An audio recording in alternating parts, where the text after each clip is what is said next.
On the news tonight, Ibok Ete Ibas sworn in as sole administrator of Rivers State, vows to tackle security challenges. Multiple explosions in Karu, Federal Capital Territory. Kebbi State death toll rises to 56. Away from Nigeria, Somalia presidential convoy targeted by Al-Shabaab bomb attack. President unharmed. Hello and welcome to Trust News Hour. I am Muhammad Kudu Abubakar. President Bola Tinubu has sworn in the sole administrator of Rivers State, Ibok Ete Ibas. President Tinubu swore in the former chief of naval staff at a brief ceremony on Thursday at the presidential villa. The retired vice admiral has promised to work for the restoration of peace, order, security, and stability in Rivers State. Kende Amodu reports.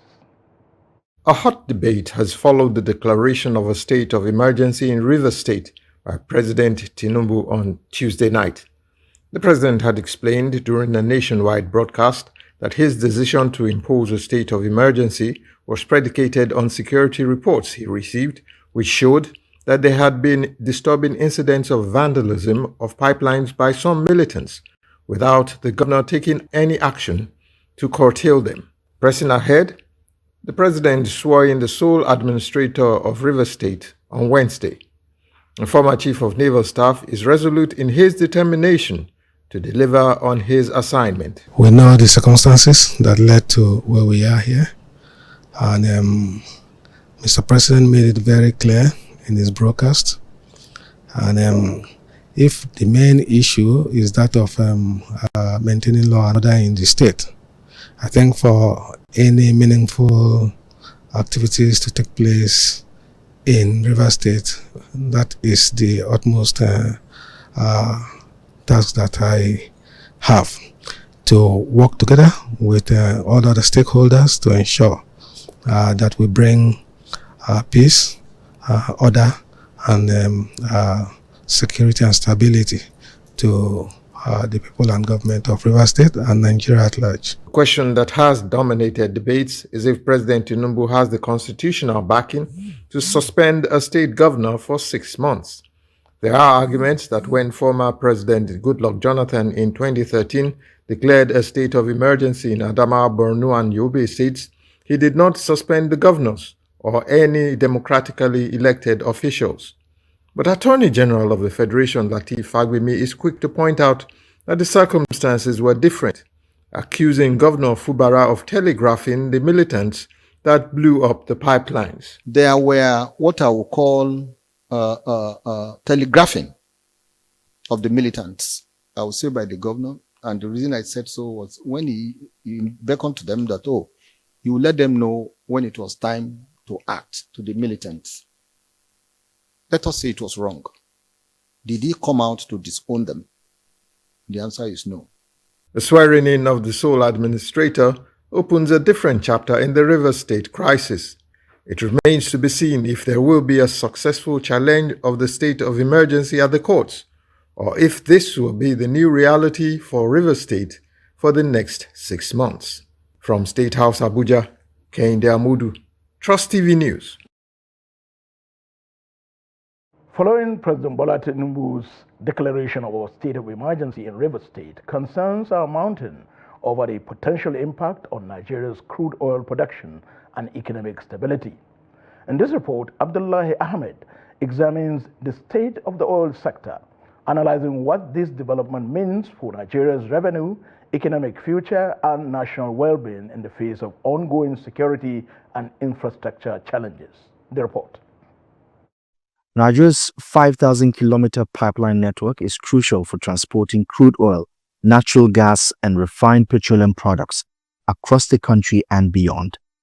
Key pipelines such as the Trans-Niger Pipeline and the West Africa Gas Pipeline play a vital role in both domestic supply and international exports.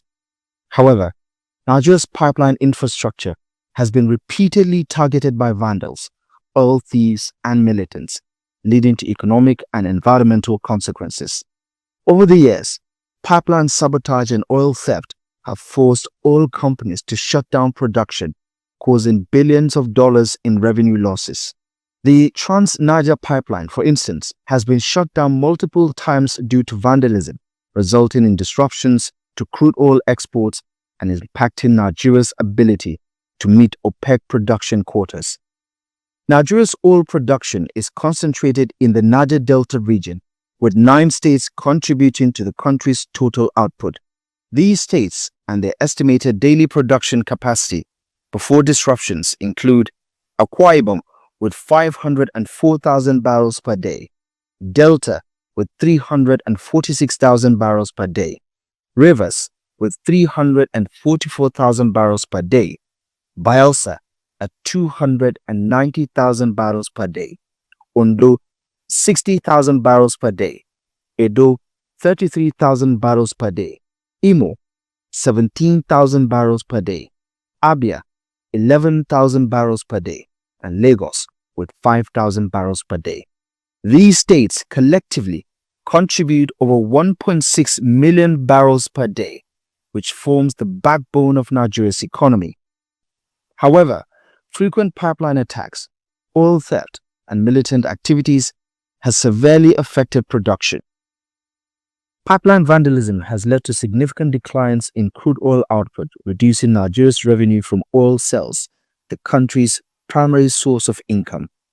In 2022, crude oil production fell below 1 million barrels per day, the lowest in over 3 decades, primarily due to sabotage and oil bunkering. This drop has weakened foreign exchange reserves, slowed economic growth, and increased budget deficits. The recent state of emergency in Rivers State declared by President Bola Ahmed Tinubu is directly linked to this crisis. The federal government cited attacks on oil pipelines by militants as a major reason for the decision, warning that continued disruptions threaten national security and economic stability. Authorities now face the urgent task of restoring security, repairing damaged pipelines, and preventing further sabotage to stabilize oil production and protect Nigeria's vital revenue streams.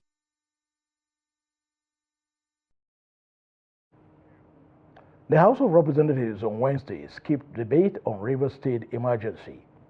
This was expected to be a key part of proceedings, but it was not to be, as Nigerians waited in vain to hear the position of the House of Representatives on the thorny issue. The report. Whereas the plenary section led by Deputy Speaker Benjamin Kalu did not address President Bola Tinubu's state of emergency declaration in Rivers State, despite expectations, instead lawmakers focused on other matters passing resolutions to improve security in Kebbi, Plateau, and the Federal Capital Territory. These attacks have created so much fear in the rural communities and villages in Arewa local government, resulting into mass movement of people from various communities and villages to Kangiwa, the headquarters of the local government, where RDP camps has been established. Resolved to urge the Office of the National Security Advisor to support the security agencies in the Federal Capital Territory with patrol vehicles and security gadgets to enhance the provision of adequate security services within Federal Capital Territory. Further note that Namu and Wal are agrarian, with 90% of its citizens relying solely on their farm produce as a source of livelihood.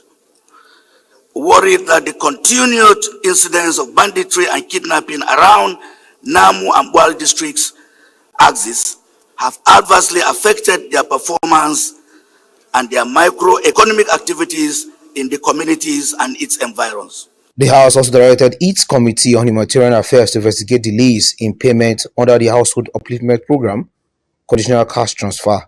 This followed the motion by Honorable Abbas Adigun. The National Cash Transfer Office is responsible for the implementation of the Household Uplifting Program conditional cash transfer that cater for the poor and vulnerable households across the country. Cognizant that the payment was to be made directly to the nominee bank account, nationwide and was aimed at cushioning the effect of the economic hardship of the nominee, who are mostly poor and vulnerable. The committee is expected to report back within 4 weeks for further legislative action. Joining us live via telephone is our Daily Trust reporter, Victor Doze, who is in Port Harcourt. Victor, how is Port Harcourt? As we speak now, Port Harcourt is very calm. Despite the declaration of a state of emergency by President Ahmed Bola Tinubu, there is a relative peace in Port Harcourt. From my observation in the morning, people are going about their business, and even though there are resentment and people are angry over the declaration of state of emergency, but despite that, there is peace in the state. There's no threat of violence or any act of breakdown of law and order. In fact, in the morning, they suspended the governor of River State, Sasimilaye Fubala, vacated the government house, and that was followed with a change of pattern by the security. All the security details that were attached to government house during the reign of Fubala were removed this morning and replaced with new security agencies. There's peace. That's what he's talking about. Are you listening? Victor, you've told us that the suspended governor has vacated government house. What is the security situation around government house, and then maybe around the state house of assembly and several other strategic areas? For example, where the oil pipelines are. Do you have an idea? Yes. For government house, as of 10 a.m., I visited that government house. That place is very calm. There are about 3 armored police tanks that were stationed at the road leading to the government house. But the entrance into the government house is quite difficult because I learned that there are heavy security presence inside the government house there. Heavy security presence of Army, Nigerian Police Force, and the DSS. The Nigerian Police and DSS have taken charge of security there. As we speak, do you have an update or whether the new sole administrator for River State has arrived Port Harcourt? No, as of 10 a.m. I visited the government house. The new sole administrator has not arrived. Of course, you know that the man was sworn in by President. Yeah, that's why I said. Tinubu. I said as we speak. Do you have any idea whether he has arrived? I don't have any idea. So we expect you to keep us posted in our tomorrow's bulletin. Give us an idea of whether he has now taken possession of the government house, and maybe he has hit the ground running, as they say. Thank you, Victor Doze, for your update from Port Harcourt. As we move on now, the Nigeria National Petroleum Company Limited, NNPC, has refuted reports of an explosion at the Port Harcourt Refining Company in Rivers State. A viral video showing a fire outbreak at a certain facility where thick smokes and balls of fire coming out from the facility has been misrepresented as a fire from the refinery. But a statement issued on Wednesday by the Chief Corporate Communications Officer of the NNPC, Olufemi Shone, stated that what occurred was a flare incident which has since been fully contained. He urged the media and the public to disregard any reports suggesting an explosion at the refinery, noting that they are entirely false. Dangote Petroleum Refinery has announced the suspension of sale of petroleum products in Naira. This was announced in a notice sent to petroleum marketers on Wednesday afternoon. In the notice, the company said the decision is temporary explaining that it is necessary to avoid a mismatch between sales proceeds and crude oil purchase obligations, which are currently denominated in United States dollars. The notice said to date, the refinery's sales of petroleum products in Naira have exceeded the value of Naira-denominated crude it has received, adding that as a result, the company must temporarily adjust sales currency to align with crude procurement currency. It also debunked claims that the facility is stopping loading due to an incident of ticketing fraud, describing the claim as malicious falsehood. It assured that as soon as the refinery receives an allocation of Naira-denominated crude cargoes from the NNPC, it will promptly resume petroleum product sales in Naira. To politics now, constituents of Kogi Central Senatorial District have initiated a recall process against Senator Natasha Akpoti-Uduaghan, citing a vote of no confidence in her representation. The recall process, witnessed in Okehi local government area on Wednesday, saw a large number of electorates on queue to support the recall process. One of the electorates, Nura Ibrahim, said the exercise is being carried out beyond party lines because of the growing dissatisfaction among constituents with Senator Natasha Akpoti-Uduaghan's performance, particularly in addressing key issues like poverty, infrastructure, and education. The recall process is expected to take 2 days across all polling units in the 5 local government areas of Kogi Central. During this time, constituents will be required to sign a petition calling for Senator Natasha Akpoti-Uduaghan's recall.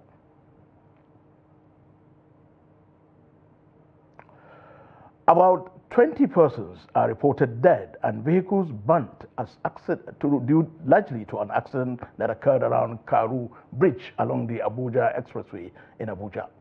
The accident happened around 6 p.m. on Wednesday when a truck belonging to Dangote Industries Limited conveying cement and another belonging to a construction company collided.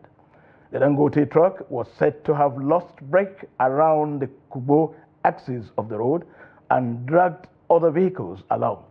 About 6 CNG-powered cylinders were said to have exploded one after the other, engulfing nearby vehicles and motorcycles in an inferno.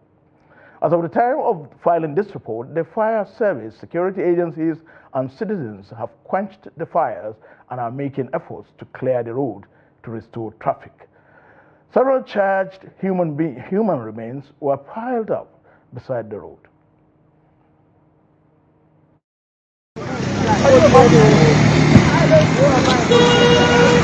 Guy, go carry your bike, move. What will you do?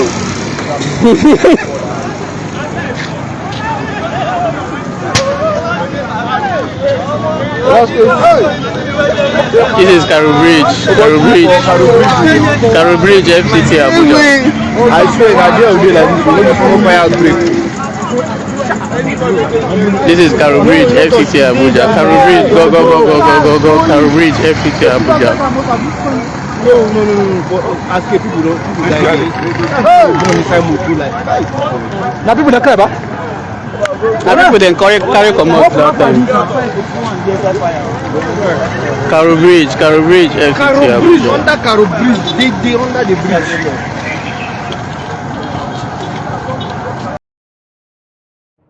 In yet another disaster, a devastating fire has swept through Kasuan Fatima in the Dakata industrial area of Kano, leaving massive destructions in its wake.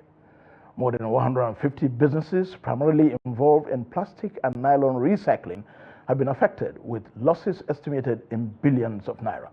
The inferno, which broke out in the early hours of this Wednesday morning, has left hundreds of workers uncertain about their future as the full extent of the damage is still being assessed. Trust TV's Abdulaziz Ibrahim now reports. It started around 5 a.m. and according to business owners, frantic efforts were made to contain the flame before they could spread further. I am one of those whose business is affected by this fire, which started at about 5 a.m. We have lost everything, as you can see. We just pray Allah to replenish it for us and all those who are affected. With thousands of livelihoods depending on the affected businesses, the economic impact is severe. Beyond financial losses, the fire poses a significant threat to the recycling industry, which has flourished in this area, turning small-scale traders into millionaires. Actually, we estimate 150 to 200 businesses are affected. We are all involved in recycling, crushing, making of plastic, blending, and several machines are destroyed. Yau ne muka tayar da wannan ibtila'i na wannan gobara da sanadiyar wutar nefa a misalin karfe 5. We woke up to the fire disaster, which we attribute to power fault, and it started at about 5 a.m. and the fire service effort started from after 6. But everything I have here has been destroyed. We were not able to salvage any machine. We pray Almighty Allah replaces it for us with something that is better, and we call on the government to support us as much as they can. I am seeing what happened, but the cause of the fire is not yet known. So my men are here, the DPO and his men, to make sure the place is secured, to avoid the hoodlums to take advantage of it. As recovery efforts continue, business owners and workers are calling for swift government intervention to assess the damage, provide relief, and implement measures to prevent further tragedies in the future. Abdulaziz Ibrahim, Trust TV News, Kano. Kebbi State government on Wednesday said the death toll in the outbreak of meningitis has risen to 56, with 25 in Gwandu, 16 in Jega, and 14 deaths in Alero local government areas of the state. While confirming the outbreak of the disease in the state to journalists in Birnin Kebbi on Wednesday, the permanent secretary in the Ministry of Health, Nuhu Koko, said a total of 653 suspected cases have been recorded in 5 local government areas of Alero, Jega, Gwandu, Birnin Kebbi, and Bunza. He noted that from the samples sent and confirmation from the reference center, the state now has declared that it is indeed dealing with cases of meningitis. He added that 17 samples were sent to the National Reference Laboratory in Abuja for confirmation, out of which 5 samples results returned negative and 5 were positive, with Alero recording 3 cases, Gwandu 1 and Jega 1. Dr. Koko said all the 5 positive case patients were treated and discharged alive, while 7 samples results are pending in the National Laboratory Reference Center, Abuja. He explained that 3,000 doses of CSM vaccines were received from the Federal Ministry of Health and Social Welfare and were distributed across the 3 local government areas, communities, and the high burn of reported cases.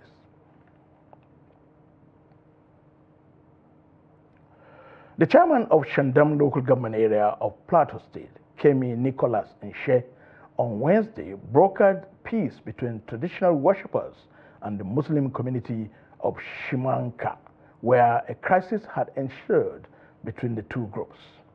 Trust TV had reported on Tuesday how disagreement between the 2 groups led to violence, with many people injured and houses and business centers destroyed.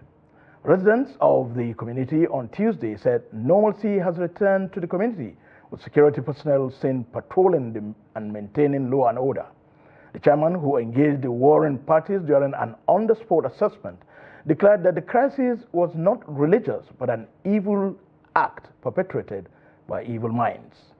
According to the chairman, while addressing warring parties, neither Christianity, Islam, nor traditional worship encourages people to go against their brothers, adding that all religions encourage peace and unity. I've told the people, I've told first, this is not a religious crisis. It is not about JNI or Khan. I want you to remember that what happened is not a religious crisis. I believe no pastor or imam instigated people to fight against each other. We have suffered in the past, and now peace has returned. So let us enjoy it. We have to forgive each other. No one is above mistakes. You can practice your religion separately without harming others. Once we do that, we will all live in peace. We are all our brother's keepers. I promise to come celebrate Salah and Easter with you in the community when the time comes. Please embrace each other. Troops of Sector 2, in collaboration with the air component of Joint Task Force Operation Fansan Yamma, have rescued 101 kidnapped victims across Ankara in Katsina State and Shinkafi in Zamfara State. They also killed 10 terrorists during an encounter in the Faru district of Maradun local government area of Zamfara State. A statement by the coordinator, Joint Media Coordination Center of Operation Fansar Yamma, Lieutenant Colonel Abubakar Abdullahi, said the operation began in Katsina State, where troops conducted a deliberate assault on a terrorist enclave at the Power High Ground in Ankara local government area. This resulted in the neutralization of 3 terrorists and the rescue of 84 kidnapped individuals. The victims were subsequently handed over to local government authorities for further action. Meanwhile, in Zamfara State, troops acted on information regarding terrorist activities in the Bagabuzu area of Faru district in Maradun local government area, leading to neutralization of 7 terrorists and recovery of motorcycle among several items.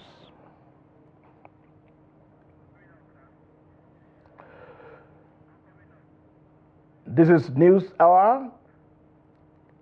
This is News Hour on Trust TV. Coming up after the break, Jigawa tailors decry low patronage ahead of Eid amid economic hardships. We have more news when we return. Do stay with us. Welcome back. If you're just joining us, this is News Hour on Trust TV. Let's take a look at our top stories. Ibok Ete Iba, sworn in as sole administrator of Rivers State, vows to tackle security challenges in the state. And multiple explosions at Karu territory. Moving on, as this year's Ramadan nears its last 10 days, Islamic faithfuls have been speaking on the significance as well as impact of last 10 days of the holy month. As a testament to this significant period in the month, certain activities are carried out by adherents to enable them get to the best out of the month. Trust TV's Kabir Lawal has the report. The last 10 days of Ramadan, also called the best of times, represent a time for spiritual reflection, prayer and purification. They are believed to be the most important opportunities for worship during the holiest month in the Islamic calendar. Hence, certain activities are usually carried within the period. Armed with this knowledge, Muslim Ummah step into this period with renewed commitment, dedication and expectation to reap from Allah. To this end, the Chief Imam of Kishri Mosque Abuja, Yahuza Idris, admonished faithful to be steadfast during the last 10 days as of the fast. The last 10 days of Ramadan cannot be overemphasized. This is where Muslim faithful are advised to seek for forgiveness and pray for furtherance of the country. It is also a time for sober reflection, where almsgiving is of paramount importance. Like saying free will to the month, and also you usually personally myself, I feel it is like the time of benediction and the benefits is going away. Maybe I may see another one, or I may not see another one, because our own time as of now, we are having limited time of living. Mohammed Nuhu, a resident of the FCT, said it is also a time to carry out good works for the benefit of the society. Ramadan is more important than, I will say, the 20 past days, because the 10 days is the days that everybody wants to witness. Like, there is more benefit in the 10 days, even in Quran and most hadith that Prophet mentioned. Other Muslim Ummah also spoke on the importance of the last 10 days of Ramadan and how they will spend them. During the last 10 days of Ramadan, mostly during the night, is very important. That's when at times you can just get repentance from Almighty Allah. During this last 10 days of Ramadan, all what you can do is just that you have to abstain from all these bad behaviors and anything, and just comfort on what you're supposed to be doing. The last 10 days of Ramadan is time to reflect, increase worship, and to increase one's religious knowledge while seeking a closer relationship with Allah. Kabir Lawal, Trust TV News, Abuja.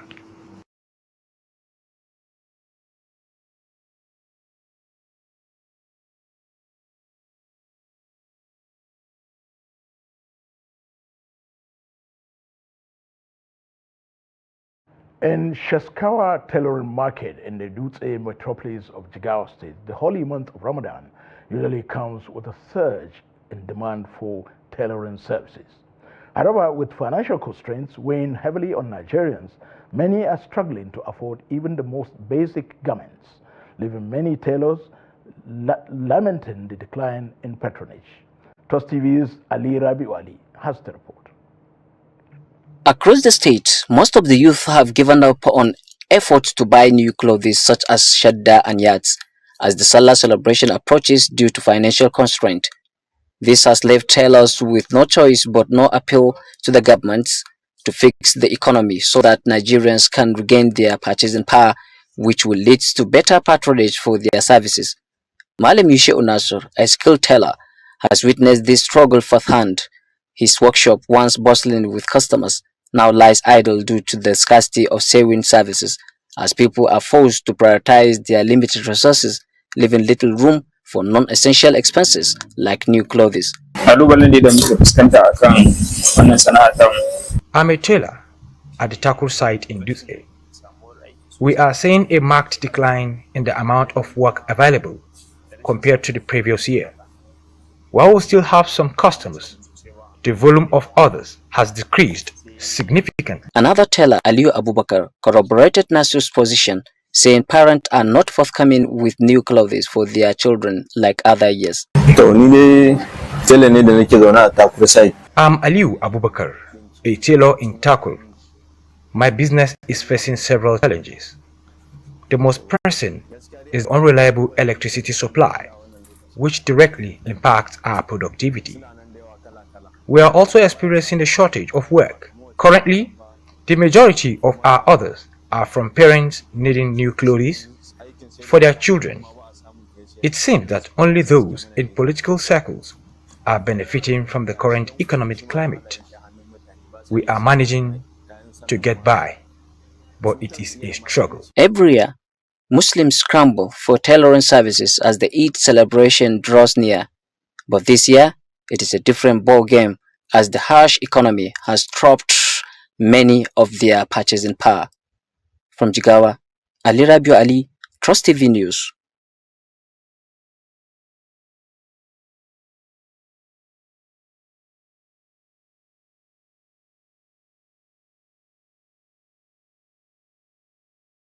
Openly criticizing President Bola Tinubu went viral.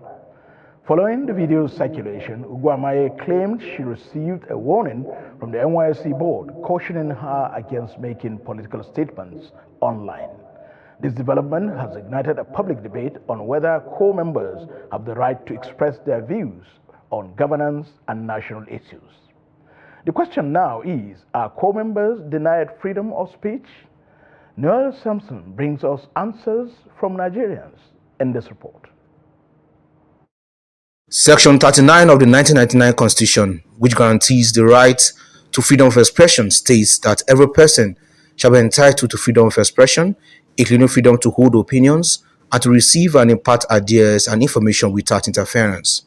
According to legal experts who spoke off camera and civil society organizations, this provision allows the core member to express our opinion without fear or intimidation. According to the Supreme Court, after the 2020 general election, it said that the Supreme Court stated that a guideline cannot subsume a law or the Constitution, and the NYSC, by that logic, the NYSC guideline cannot subsume this girl's constitutional backing right that gives her the freedom to express. What the NYSC guideline says cannot overtake what the Constitution says on free speech. She's a Nigerian. She's protected under the Constitution to have free speech, freedom of thought, freedom of speech, and to contribute as much as she can to conversations and to the building of Nigeria as a country. If you look at the provisions in the NYSC guideline, there was nothing that actually stated expressly that what she did was wrong, right? So I think that is where I would say the NYSC is caught in the web. She's first Nigerian. And every one of us are seeing what is happening in terms of whatever it is, in terms of the economy of the country, inflation and all of those things. So the question for me will be like, does she have the right to express that concern at that given time? For me, absolutely yes. However, the NYSC bylaws states that any corps member who engages in partisan politics is liable to an extension of service for a period no less than 3 months without pay. This raises questions as to whether or not her statement was political. What she had spoken was not political in any sense or in any way. She just communicated her issues and grievances as a citizen of the country. And let's be frank, 33,000 naira monthly is very, very small for anybody to survive with. If she cannot complain about things that affect her as a Nigerian without it being made to be political, I mean, that's unfair. So no, I do not see that statement as a political statement. Meanwhile, some residents of the Federal Capital Territory have also shared their views on the matter. This situation it feels complicated. It looks complicated because you can't hold someone from speaking out their mind. She spoke her mind, and you don't know what has been going on through on her side, that it got to the head that she had to just say something about it. I won't say what she did was right or wrong, but I would say that, okay, every human being, every Nigerian, every citizen has every right to express whatever frustration that they are going under. And for people quoting the NYSC bylaws, yes, in the NYSC bylaw, every one of us that have graduated, most of us have gone for the service. And we know that in the bylaws, we know that, okay, you're not supposed to grant probably press interviews on policy issues or political issues as a corps member, but it does not say you're not supposed to say anything, as in voice out your opinion on frustrations that you're facing. Going forward, I think it will also be a lesson to others going forward. Nobody is saying that we should not voice out our frustration, but we should do it with tact. As of press time, officials of the NYSC declined comments on the matter. Noel Samson, Trust TV News, Abuja. The cost of building materials in Lagos State is reportedly rising significantly, primarily attributed to the sharp increase in fuel prices. To this end, contractors and building material sellers are reporting that despite recent reductions in the price of petrol, there are daily price fluctuations that severely impact their sales and overall business operations. Victoria Tokolo's report is presented from our studio. The building materials industry plays a vital role in societal development, shaping both residential and commercial infrastructure. However, escalating material costs pose a substantial challenge to the construction sector and aspiring homeowners. The root cause of this price surge can be traced to increased transportation expenses. Timber and wood suppliers who source materials from forest are allocating a larger portion of their earnings to transportation costs, exacerbating the overall price inflation. At Odoaro Market in Ogbaguda area of Lagos, a hub for local and imported building materials, traders, contractors and engineers are grappling with soaring prices and diminished customer demand.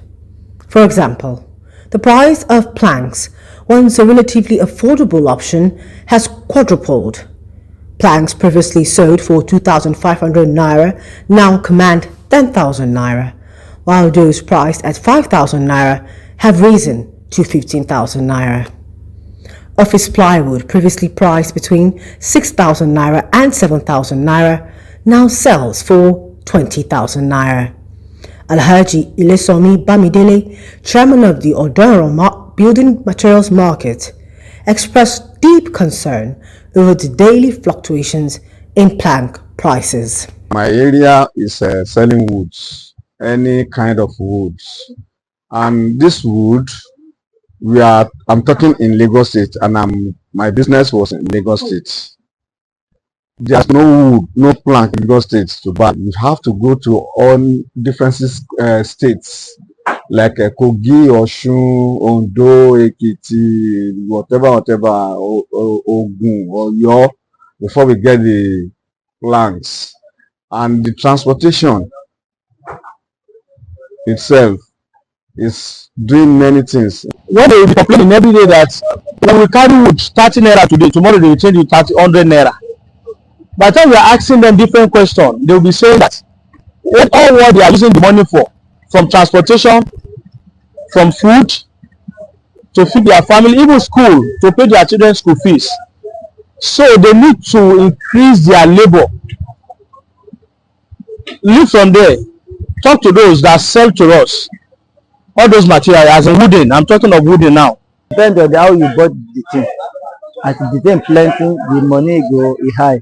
So if you bought like 100 pieces, if you bought like 100 pieces from a Muslim to here, you are carrying 35,000, some 40,000 for transport. Buy the normal HGF, which is a foreign plywood. We used to buy it at the rate of 14,000, 15,000. But presently now is now 36,000 at the market, while the MDF is now at the rate of 32,000. Things are very, very expensive. Like let's talk about nail. As at January 2024, we used to buy bag of nail. We used to sell bag of nail at the rate of 9,000 naira. But now we sell it at the rate of 27,000 naira. Bundle of zinc, as at last year January, it was 20-something thousand naira, but now bundle of zinc is 50,000 naira, 40-something thousand naira, and so on like that. Different goods like that, different markets in building materials like that. Currently, most of the things have gone up. Most of them are double the former prices. Like for instance, we used to sell some papers for 400 per yard. Now a yard is 800 naira, which is quite on the high side. Then when you talk of a roofing sheet, normal roofing sheet used to be 8,000 for a bundle. Now a bundle of roofing sheet is 43,000. The difference is so high that it's beginning to make sales reduce, unlike before. Traders specializing in essential building materials such as nails and zinc also reported significant frustration due to rising prices and reduced sales. Meanwhile, material business owners are urging the government to address the escalating cost of transportation, particularly the prices of diesel and fuel, in order to enable them stay afloat.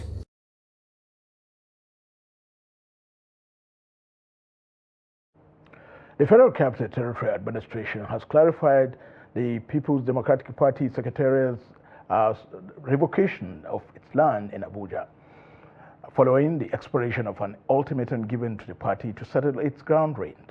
The FCTA Director of Land, Chijoke Nwakweze, who made the clarification, also issued another 41-day ultimatum for residents owing more than 10 years of ground rent in the Federal Capital Territory to pay off. The director, however, hinted that the revocation can be appealed.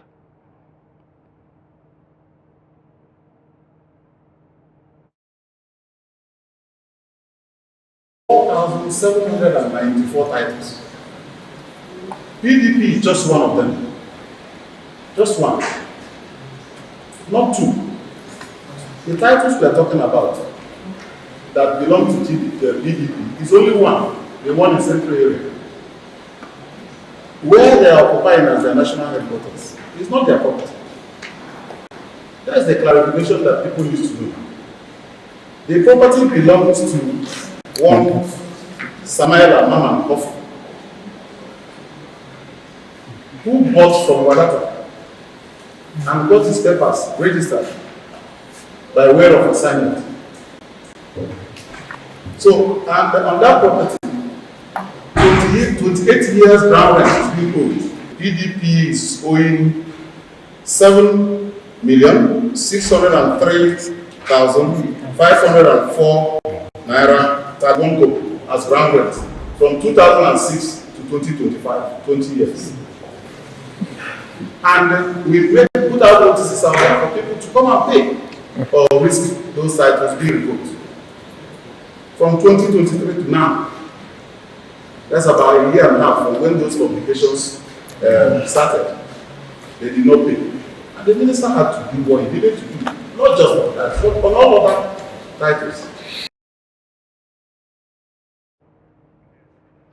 The Borno State government's continued donation of operational assets to combat insurgency has significantly contributed to restoring peace in affected communities. Recently, Governor Babagana Zulum provided security agencies with 610 patrol vehicles and motorcycles to enhance security operations and combat criminal activities in the state. In this report, Trust TV's Bitrus Kurisi examines the impact of these interventions and their effect on the security landscape in Borno State. For over a decade, Borno State has remained the epicenter of insurgency, with communities suffering relentless attacks that claimed thousands of lives and displaced millions. The destruction of critical infrastructure and properties at the peak of the conflict further compounded the crisis. Security agencies have been at the forefront of efforts to contain the threats posed by non-state actors, but sustained government support remains crucial. Recognizing security as a top priority, Governor Zulum in his first tenure provided over 1,000 surveillance vehicles and operational logistics to the military, civilian joint task force and other security agencies. Similar interventions followed in 2022 and 2023 with the distribution of armored vehicles and motorcycles to enhance security operations. Stakeholders say these interventions have significantly reduced insurgent activities and facilitated the state government's resettlement initiatives. And the crime, if not responded in a very shortest time, it will put more, or it will make more damages to the state or to the people. Therefore, if as they have the vehicles now and they have been doing well, and now they will double their effort by God's grace. Almost now we are into 87% of this insurgency we have achieved.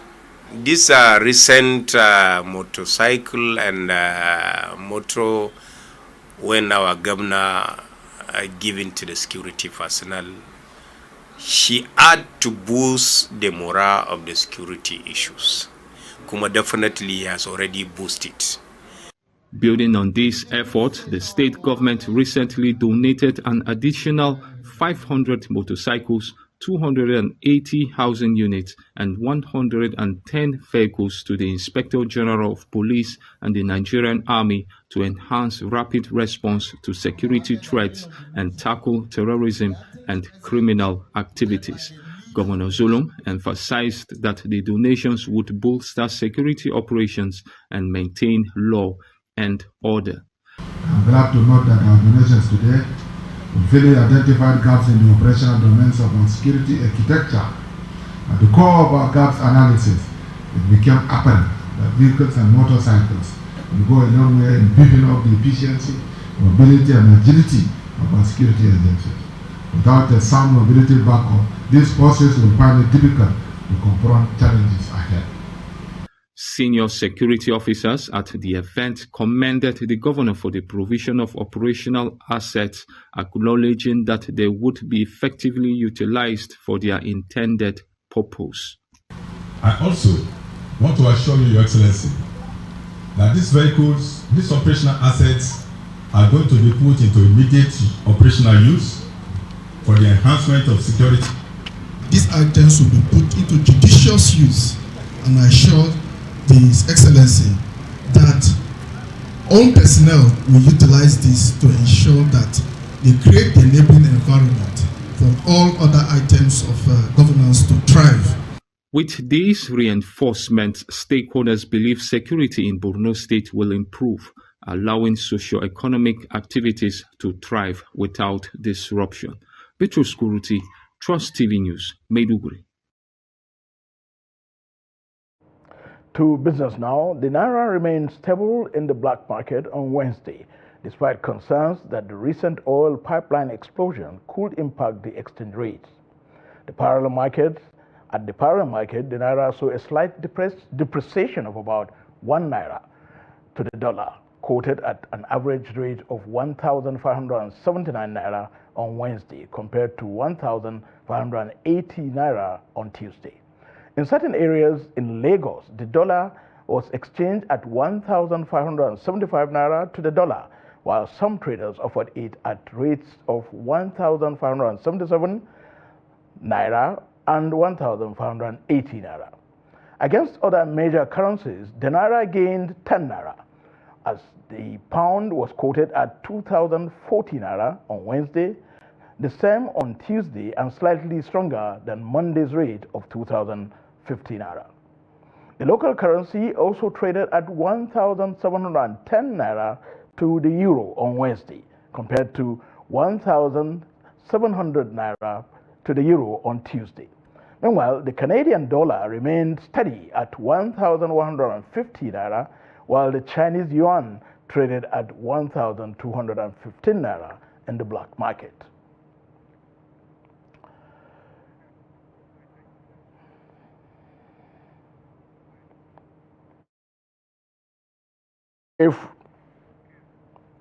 Away from Nigeria now, an Al-Shabaab bomb attack has targeted the convoy of Somalia President Hassan Sheikh Mohammed.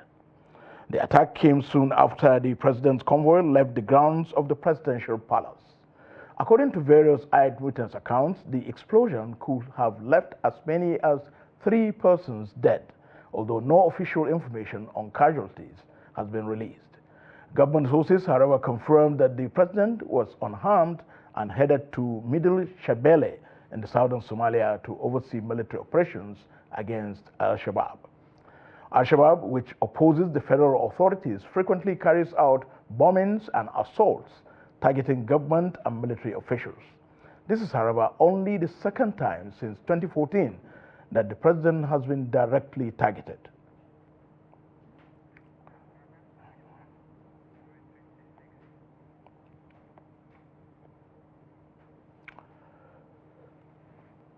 Tada to join Adeni Ajisafe for the latest in sports.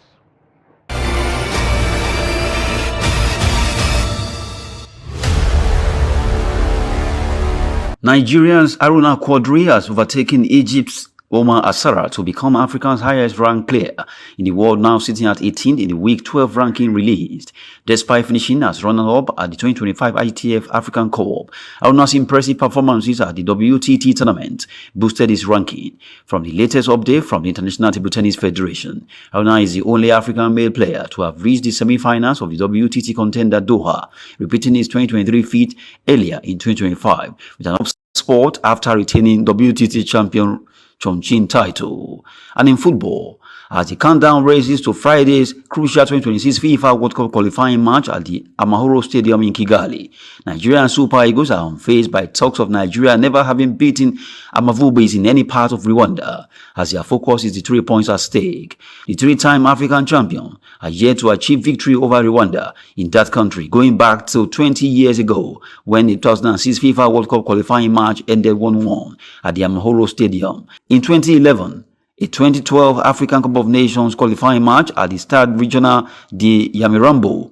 in the outskirts of Kigali ended scoreless. In September 2024, another 0-0 in a 2025 African qualifying match at the Amahoro. On Friday, Franco-Malian tactician Eric Sekuchero will lead out the Super Eagles for the first time as the FIFA World Cup qualifying series resumed, with Nigeria yet to win in their previous 4 matches, having to start winning in order to brighten their chances of picking the only automatic ticket from Group C to the finals in USA, Canada and Mexico next summer. That's Sport News. I'm Adeni Ajisafe.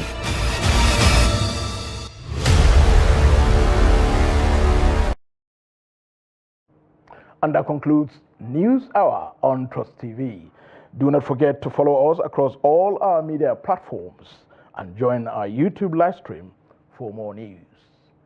Thank you for watching. I am Muhammad Kudu Abubakar. Good night.